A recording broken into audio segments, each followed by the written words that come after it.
Hello student, स्वागत है आपका हमारे YouTube channel AD campus solution में। तो आज हम पढ़ने वाले हैं संख्या पद्धति में यहाँ हम लोग प्रश्नावली 1A कवर करेंगे। इसके पहले संख्या पद्धति के सारे डेफिनेशन को बताया जा चुका है अगले पिछले वीडियो में, वो आप जाके चैनल पे देख सकते हैं। तो यहाँ आज हम आपको सवाल हल कराने वाले प्रश्नावली 1A का। तो इसमें पहला क्वेश्चन क्या है आपका, 20 और 40 के बीच समस्त सम धन पूर्णांक लिखिए। तो यहाँ से 20 और 40 के बीच समस्त धन पूर्णांक लिखना है। तो 20 के बाद कौन सा धन पूर्णांक आएगा, सम धन पूर्णांक लिखना है। तो यहाँ पे हो जाएगा आपका क्या, 20 के बाद आएगा आपका 22 हो जाएगा, 24 हो जाएगा, 26 हो जाएगा, 26 हो जाएगा। उसके बाद क्या हो जाएगा आपका 28 हो जाएगा, 30, 32 हो जाएगा आपका,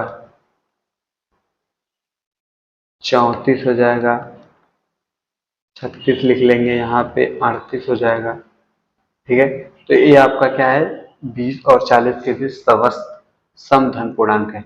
अगला क्वेश्चन क्या है,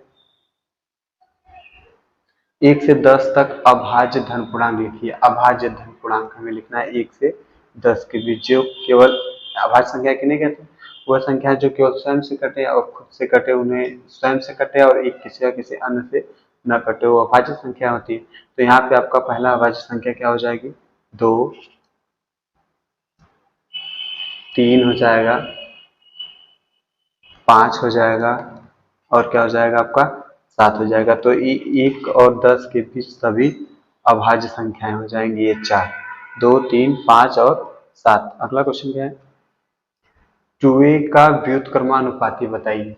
व्युत्क्रमानुपाती हमें बताना है 2a का। तो लिखेंगे 2a प्लस 1 का व्युत्क्रमानुपाती बताना है। तो 2a प्लस 1 का व्युत्क्रमानुपाती क्या हो जाएगा, क्रमानुपाती बताना है। तो हो जाएगा आपका 2a का क्रमानुयायी पूर्णांक बताना है। तो यहाँ पे हो जाएगा हमारा 2a का क्रमानुयायी पूर्णांक क्या हो जाएगा, अगला। तो 2a में अगर हम क्रम से जो आते हैं उसे क्रमानुयायी कहते हैं। यहाँ पे अगर हम +1 जोड़ दें तो कितना हो जाएगा, 2a प्लस 2 हो जाएगा। तो यहाँ पे हम लिखने को लिखेंगे 2a प्लस 1 का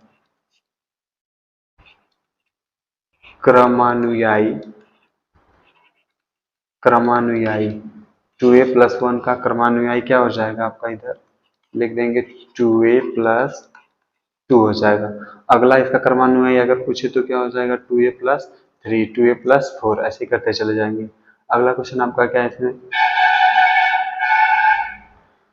2/3 का योगात्मक प्रतिलोम क्या होगा। योगात्मक प्रतिलोम किसे कहते हैं, ऐसी संख्या जिसमें हम उस संख्या का योग करें तो संख्या किसमें आ जाए, 0। जैसे अगर हम कहते हैं 5 का योगात्मक प्रतिलोम क्या होगा, तो हम क्या बताएंगे, योगात्मक प्रतिलोम, योगात्मक 5 का योगात्मक प्रतिलोम क्या हो जाएगा आपका, ये हो जाएगा -5। अगर इसको देखिए जोड़ते हैं 5 प्लस -5 यहाँ पे करते हैं तो ये कितना हो जाएगा, देखिए 5 माइनस 5 बराबर कितना आ जाएगा, 0। तो इसी तरह इसका हम करेंगे, तो लिखेंगे 2/3 का योगात्मक प्रतिलोम, 2/3 का योगात्मक प्रतिलोम क्या हो जाएगा, -2/3। ठीक है, अगला क्वेश्चन, -5 का गुणात्मक प्रतिलोम। गुणात्मक प्रतिलोम होता है अगर किसी संख्या का हमें गुणात्मक प्रतिलोम पूछा जाए तो उसकी वैल्यू कितना आती है, 1 के बराबर आती है। अगर हमसे कोई पूछे -5 का गुणात्मक, जैसे यहाँ पे कोई संख्या ले लेते हैं दूसरी, अगर हमें निकालना रहे 2 का गुणात्मक प्रतिलोम तो क्या हो जाएगा, 1/2 हो जाएगा। एक इसका हम मल्टीप्लाई करेंगे तो देखिए यहाँ पे कितना आ जाएगा, 1 आ जाएगा। इसी तरह -5 का गुणात्मक प्रतिलोम हमें लिखना है, लिखिए -5 का गुणात्मक गुणनात्मक गुणनात्मक प्रतिलोम, लोम, -5 का गुणात्मक प्रतिलोम क्या हो जाएगा, 1/-1/5 जाएगा। ठीक है, अगला क्वेश्चन क्या है, P प्लस क्यू और P माइनस क्यू का योगात्मक प्रतिलोम। योगात्मक प्रतिलोम मतलब होता है, अभी मैंने बताया पीछे की योगात्मक प्रतिलोम की वैल्यू कितना आती है, 0 होती है। तो यहाँ पे आपका हो जाएगा P प्लस क्यू का योगात्मक प्रतिलोम, योगात्मक का योगात्मक प्रतिलोम कितना हो जाएगा, प्रतिलोम P प्लस क्यू का योगात्मक प्रतिलोम कितना हो जाएगा, -P प्लस क्यू। अगर इसको अभी हम इसको P प्लस क्यू और -P प्लस क्यू को जोड़ते हैं तो कितना आएगी वैल्यू इसकी, 0 के बराबर आएगी। उसी तरह इसका लिख लेते हैं, P माइनस क्यू का योगात्मक प्रतिलोम, योगात्मक प्रतिलोम -P प्लस क्यू का योगात्मक प्रतिलोम कितना हो जाएगा आपका, -P माइनस क्यू हो जाएगा, माइनस ब्रैकेट में P माइनस क्यू हो जाएगा। अगला क्वेश्चन क्या है, यक्स के किस मान के लिए, यक्स के किस मान के लिए कथन सत्य है। तो यहाँ पे हमें यक्स की वैल्यू निकालनी है, तो निकाल लेते हैं यहाँ पे यक्स के किस मान के लिए। ठीक है, तो यहाँ पे हो जाएगा × 2, हमें यक्स की वैल्यू निकालनी है,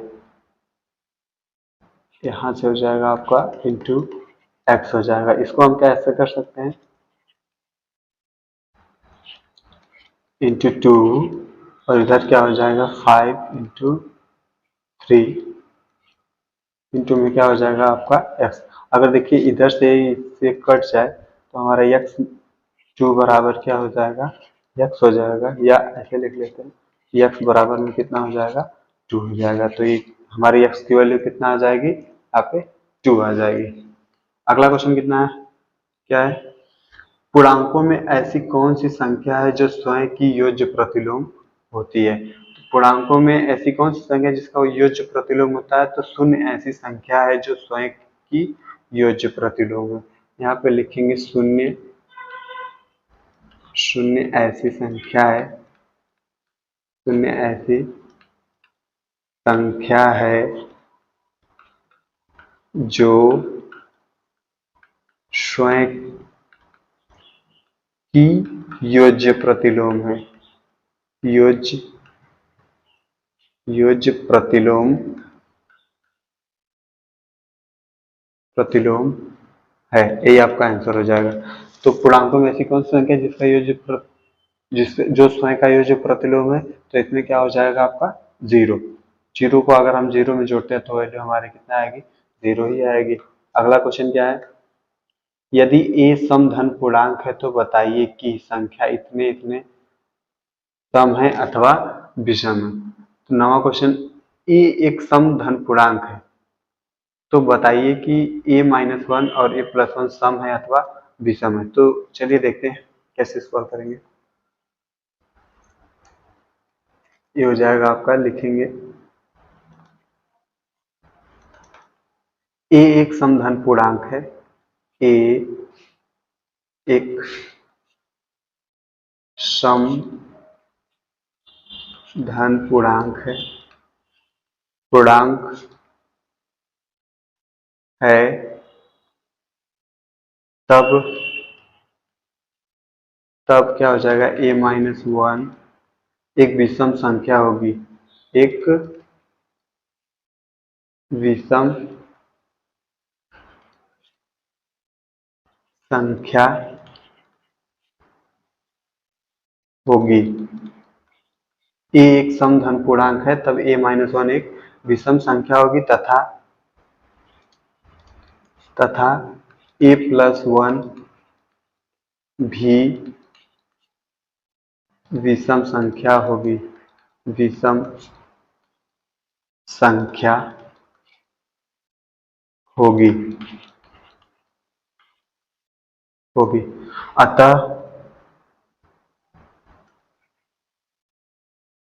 अतः क्या हो जाएगा आपका,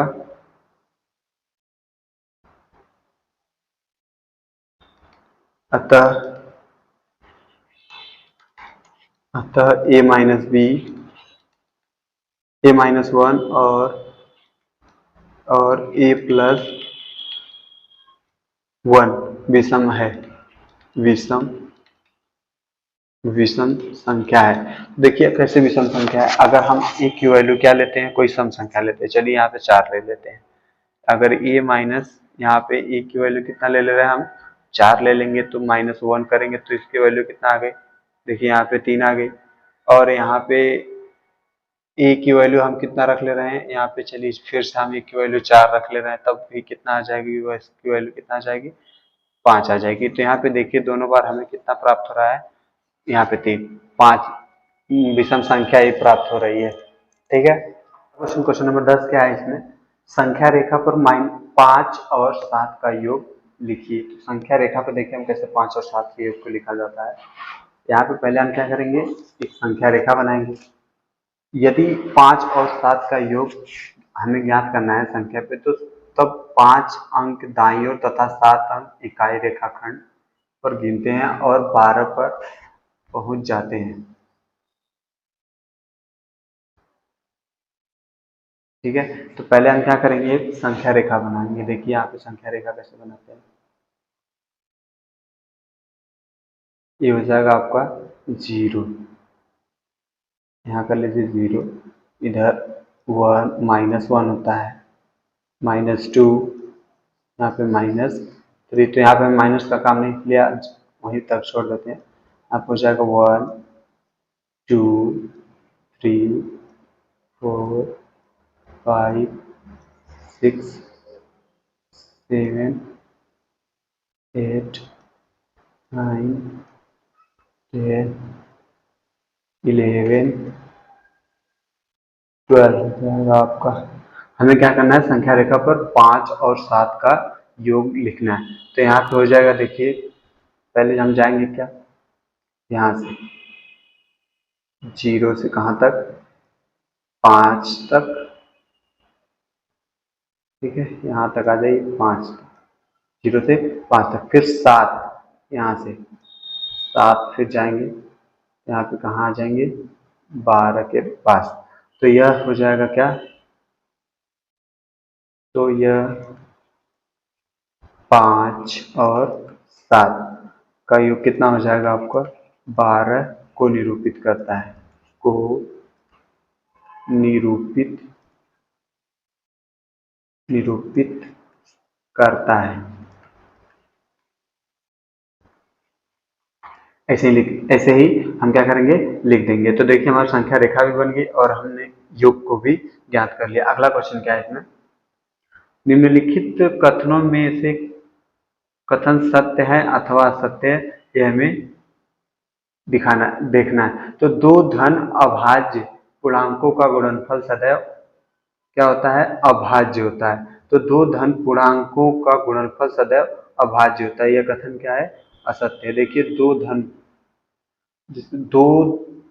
धन अभाज्य, तो हमारे पहले ले लेते हैं किसको 3, और दूसरा अभाज्य ले लेते हैं किसको 5। अभी देखिए इसका मल्टीप्लाई करते हैं तो कितना आता है 15, जो कि 15 क्या है आपकी एक भाज्य संख्या है। इसको हम किससे किससे डिवाइड कर सकते हैं, 3 से कर सकते हैं, 5 से, 1 से कर सकते हैं, 3 से कर सकते हैं, 5 से कर सकते हैं, और किससे 15 से खुद कर सकते हैं। तो हमने अभी अभाज्य संख्या पीछे पढ़ा है। अभाज्य संख्या वह संख्या होती है जिससे क्या करें हम, केवल खुद से और एक किसी या किसी अन्य से भी न कटे। तो ये संख्या देखिए हमारी क्या है, 3 और 5 दोनों से कटे, अतः ये क्या हो जाएगा कथन, पहला वाला कथन क्या हो जाएगा, असत्य हो जाएगा, असत्य।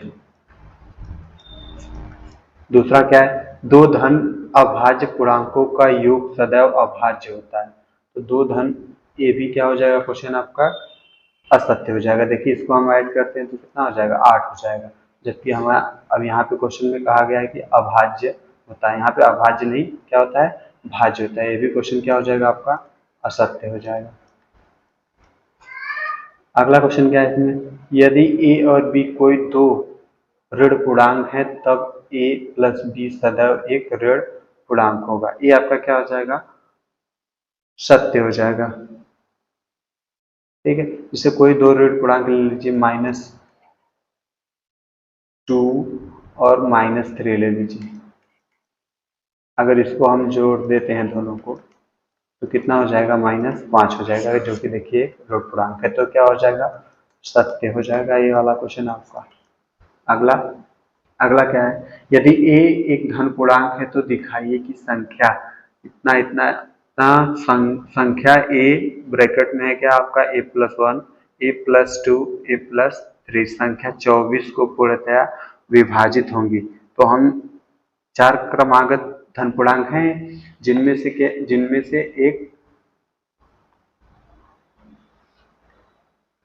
यहाँ पे हमें दी गई पूरी संख्या कितना है, a है, दूसरा a+1 है, तीसरा a+2 है, चौथा क्या है आपका a+3। तो हमें दिखाना है कि ये सब चारों संख्याएं, तो दिखाइए कि संख्या इतना संख्या से पूर्णतः विभाजित होगी। हमें जो ये संख्याएं होंगी ये क्या होंगी, 24 से पूर्णतया विभाजित होंगी। तो हमने विभाज्यता के नियम में पढ़ा है,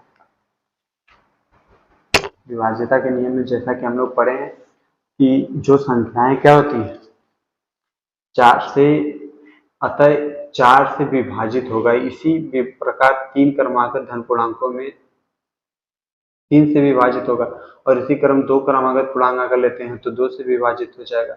अतः इतनी इतनी संख्याएं जो है पूर्णतया विभाजित होगी। जैसे हमें क्या करना है, ए दिया गया है a ब्रैकेट में a+1 a+2 और a+3, अगर हम इसे चारों क्रमागत पूर्णांक लेते हैं तो संख्या 4 से विभाजित हो जाएंगी, और 3 लेते हैं तो 3 से विभाजित हो जाएंगी, 2 लेते हैं तो 2 से विभाजित हो जाएंगी, 1 लेते हैं तो 1 से विभाजित हो जाएगी। तो हमें क्या करना है, यहाँ पे कह रहा है संख्या 24 से पूर्णतया विभाजित होगी। तो यहाँ पे एक लाइन लिखेंगे, संख्या चलिए यहाँ पे पूरा हम लिख ही देते हैं। हल में हो जाएगा आपका a+1, दूसरा क्या है a+2 a+3, 4 क्रमागत धन पूर्णांक है, 4 क्रमागत धन पूर्णांक हैं, 4 क्रमागत धन पूर्णांक हैं। अतः इनमें से एक 4 से विभाजित होगा, अतः इनमें से एक 4 से विभाजित होगा, से विभाजित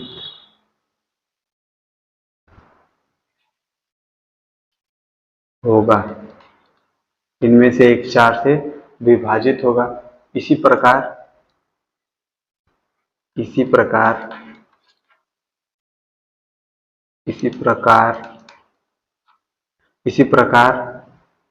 3 क्रमागत धन पूर्णांकों में से एक 3 से विभाजित होगा। इसी प्रकार 3 क्रमागत धन पूर्णांक में से 3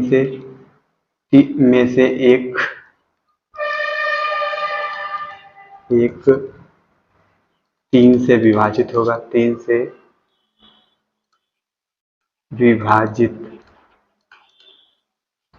विभाजित होगा। अगर 2 लेते हैं तो इसी प्रकार 2 में से एक जो क्या होगा, 2 से विभाजित होगा।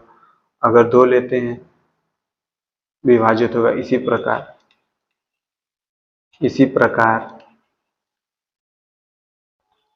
प्रकार 2 क्रमागत धन पूर्णांकों में से, इसी प्रकार 2 क्रमागत धन पूर्णांक में से 2 क्रमागत धन पूर्णांक में से एक 2 से विभाजित होगा, 2 से विभाजित होगा। ठीक है, यहाँ से आपका हो जाएगा क्या, 2 से विभाजित होगा, अतः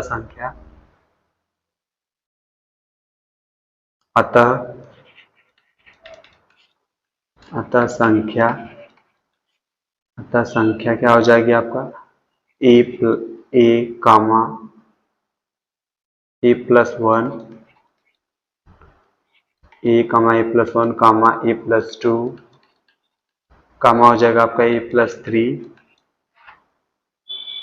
संख्या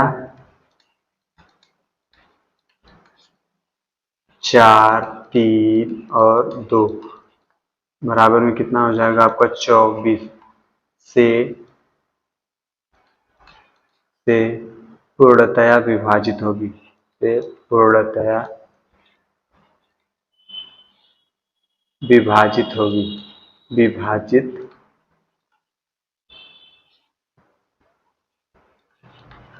होगी। अगला क्वेश्चन क्या है आपका, यदि ए एक समधन पूर्णांक है तो ए और बी एक विषम धन पूर्णांक हो तो बताइए कि निम्नलिखित संख्या में से कौन सी सम संख्या होगी।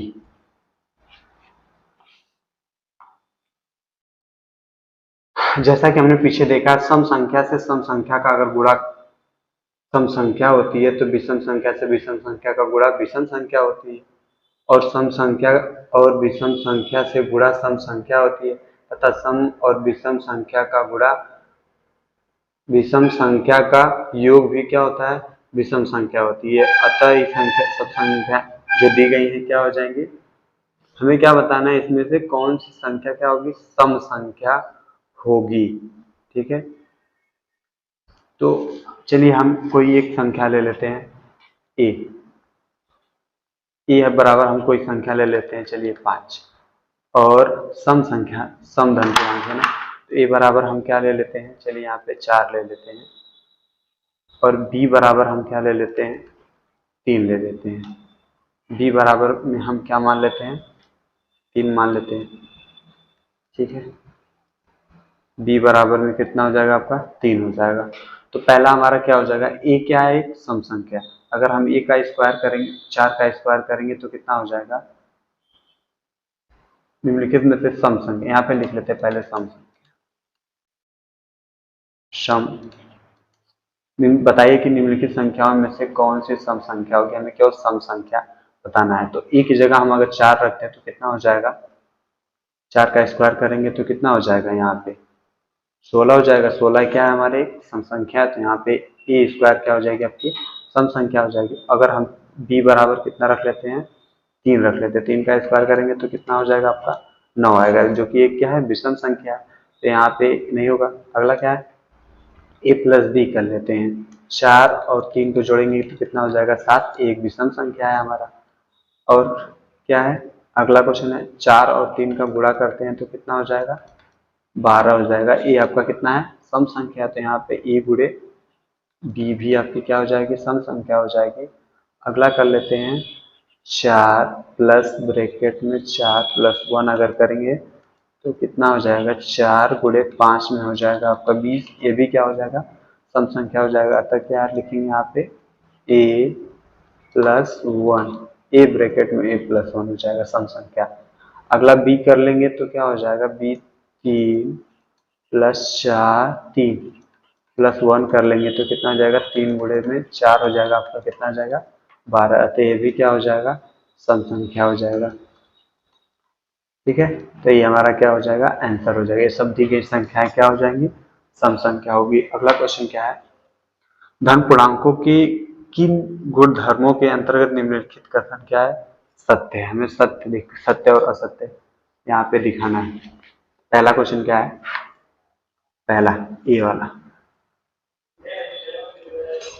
ए वाला कर लीजिए। यहाँ पे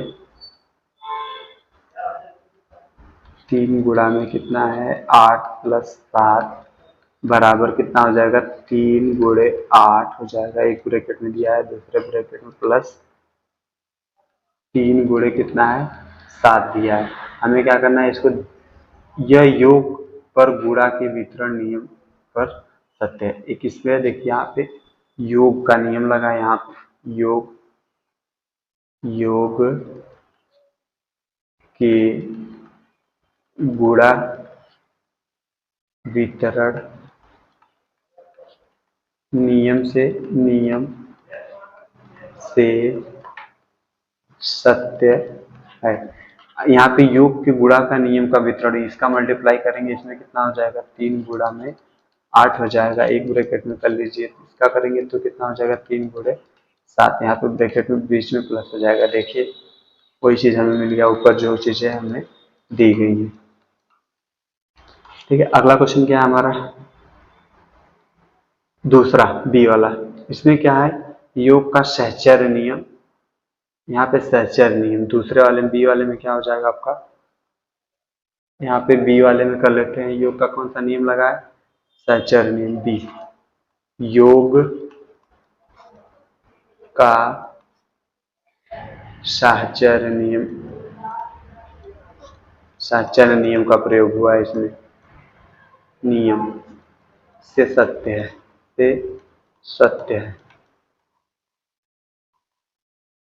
योग का गुणन पर और योग का सहचर्य नियम, ये सब आपको बताया गया है। जो हमने वो पढ़ा रखा था क्या, संख्या पद्धति की डेफिनेशन वगैरह बताई थी, उसमें संख्या पद्धति कहते हैं कि इसको है बताया था, तो वहाँ पे ये सब चीजें कवर कराई गई है, आप पीछे जाके देख सकते हैं। अगला क्वेश्चन सी में क्या है, यहाँ पे देखिए सी वाले में क्या है, गुणा, यहाँ पे गुणा का गुणन के क्रम विनिमय नियम पर क्या है, कथन सत्य है। यहाँ पे लिख देंगे गुणन के क्रम विनिमय नियम, क्रम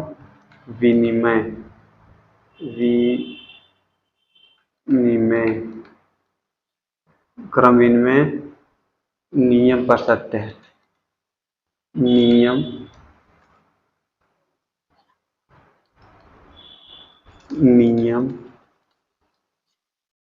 पर सत्य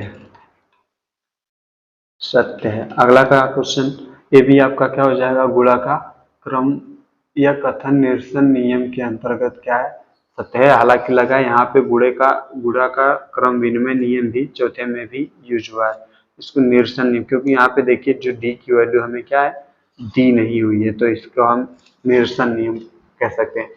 निरसन नियम कथन के अंतर्गत क्या है, सत्य, क्योंकि यहाँ पे हमें डी की वैल्यू नहीं दी गई है। संख्या रेखा पर अगला क्वेश्चन हमारा 15, संख्या रेखा पर -5, -2, 0, 1, 2 और 5 को दर्शाइए। तो पहले हम संख्या रेखा बना लेते हैं। यहाँ पे यहाँ देखिए क्या हो जाएगा आपका, 0, इधर -1, -2, -3, -4, -5 हो जाएगा आपका। इधर क्या होता है, प्लस हो जाएगा, 1, 2, 3, 4, 5, 6। ठीक है, अब यहाँ पे हमें क्या करना है, दर्शा देना है। यहाँ पे आपका क्या है, ओ लिख लीजिए बीच में। ठीक, यहाँ पे आपका -5 हो गया, और इधर क्या है, -2 को भी दर्शाना है, 2 को भी हमने दर्शा लिया। और क्या है, P1 को दर्शाना है, P लिख दीजिए।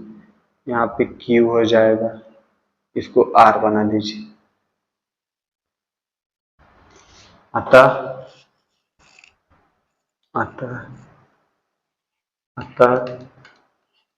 -5, -2, 0, 1, 2, हो जाएगा आपका कितना, 5 को संख्या रेखा पर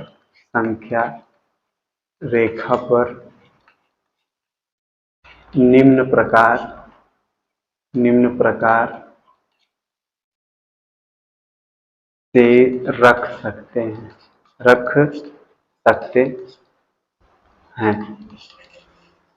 अगला क्वेश्चन क्या है, तो इस वीडियो में केवल इतना ही, मिलता है अगले वीडियो में।